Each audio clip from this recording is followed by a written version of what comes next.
In recent years, Westrail has changed considerably, from being run like a government department to a profitable commercial style operation. Westrail is now a reliable, efficient and innovative organisation.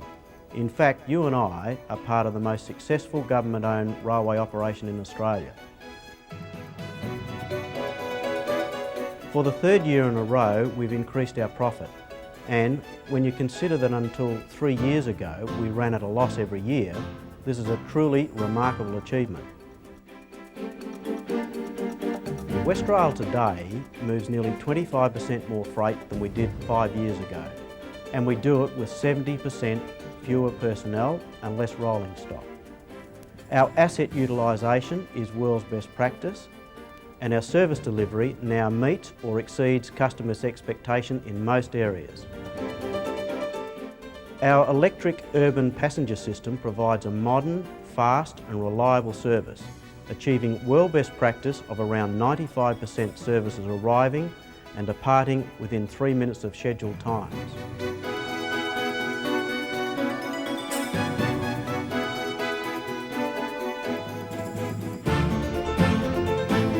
We are committed to providing rural communities with efficient and reliable country road and rail passenger services.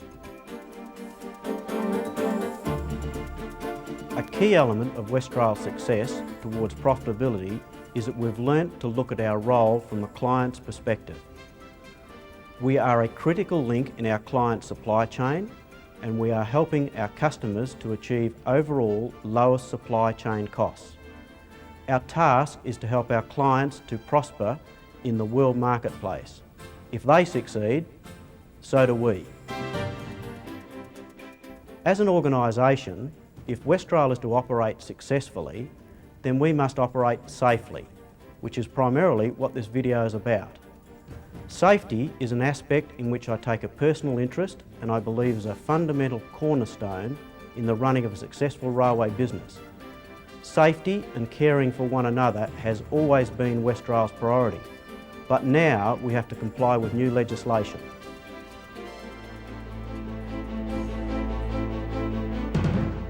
First of all, let's have a brief overview of Westrail's rail network and how it operates.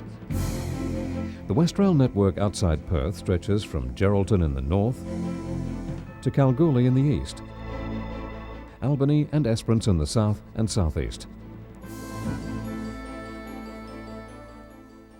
Westrail as an organisation is structured in 6 basic business groups. The Network Group was established in 1998 and manages the Westrail-owned infrastructure assets, controlling and providing access to the network. Freight Services is the largest organisational group of Westrail's business and brings in well over half of Westrail's income. Freight Services comprises 2 main business areas.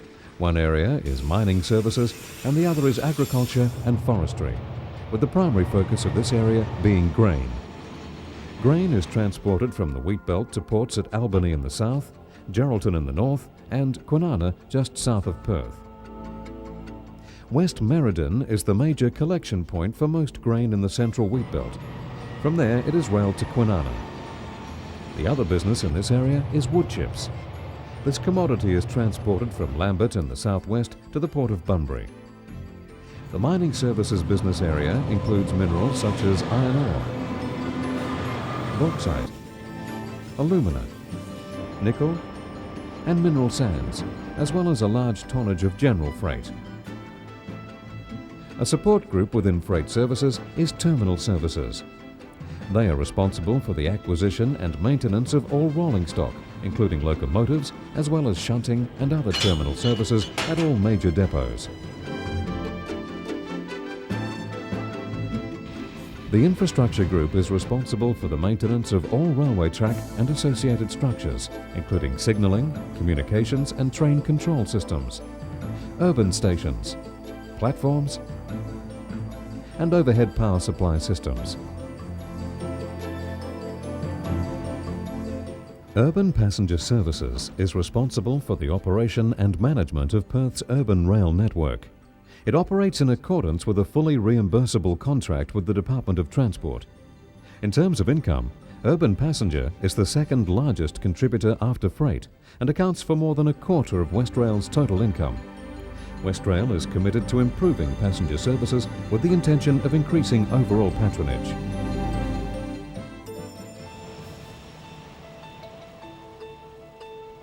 Country Passenger Services provides both road and rail services throughout the southwest of Western Australia, from Kalbarri in the north to Esperance in the southeast. The country rail services include the Australind to Bunbury, the Avonlink to Northam, and the Prospector to Kalgoorlie. The latter two services are being modernised with new trains.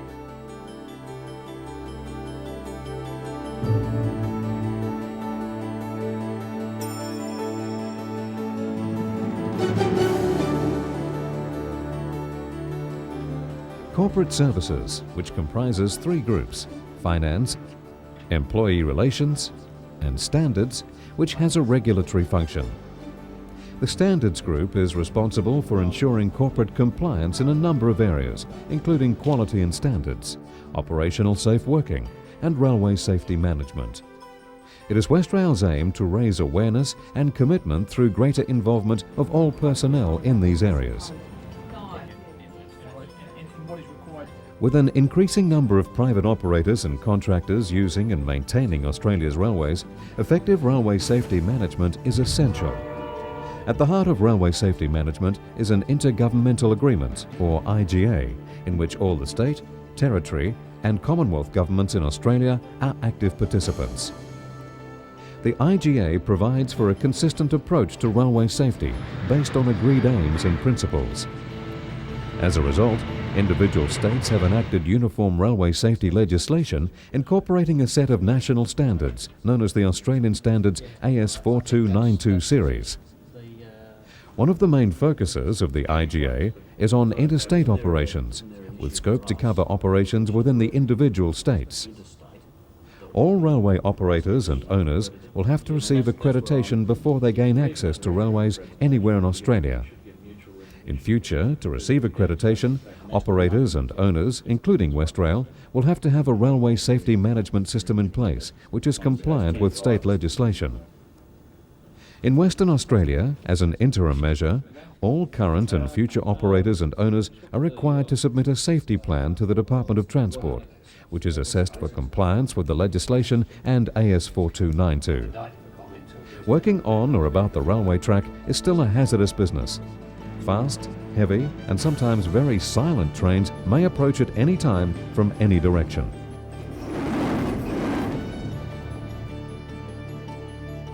The need for effective railway safety management isn't simply confined to people who work on or about the railway track.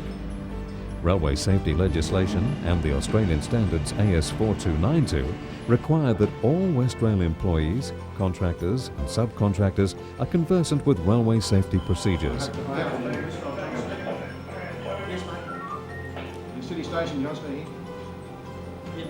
A track access accreditation system has been introduced to facilitate this type of working.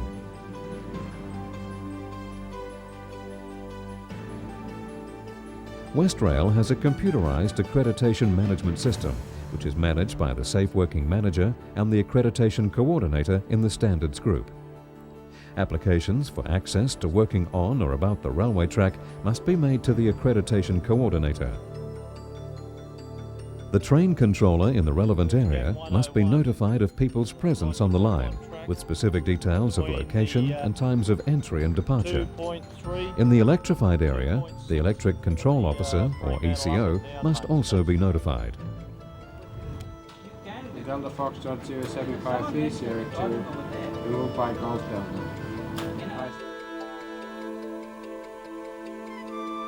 In short, the Track Access Accreditation System requires that all persons who go within 3 metres of a running railway line or live overhead wires, except designated crossing points, must have a track access permit, which has been issued for the appropriate level of accreditation for the work to be performed.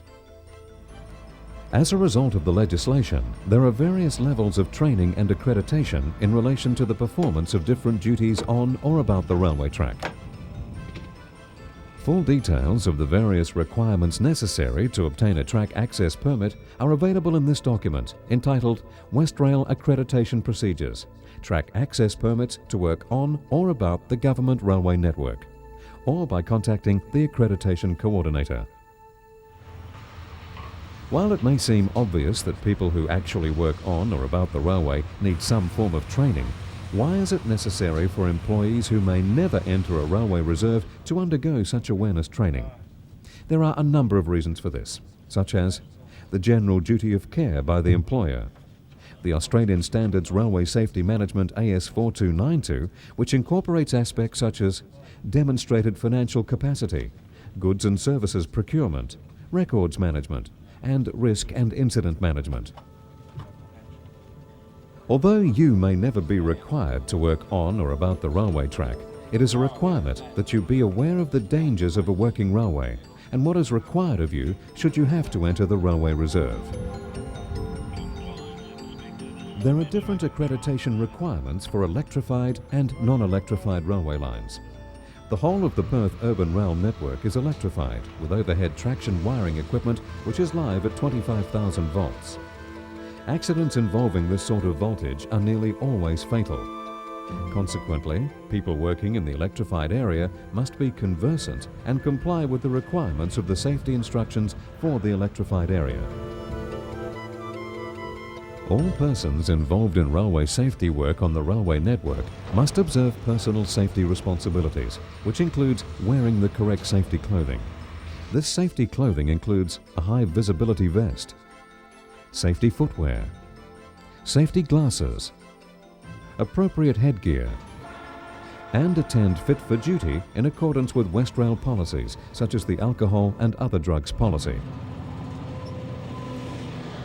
The Railway Safety Management System has been designed for our own well-being and the well-being of those around us. Because of the intergovernmental agreement, Westrail's Railway Safety Management System is part of a system that is uniform across Australia. It is in your interests to participate.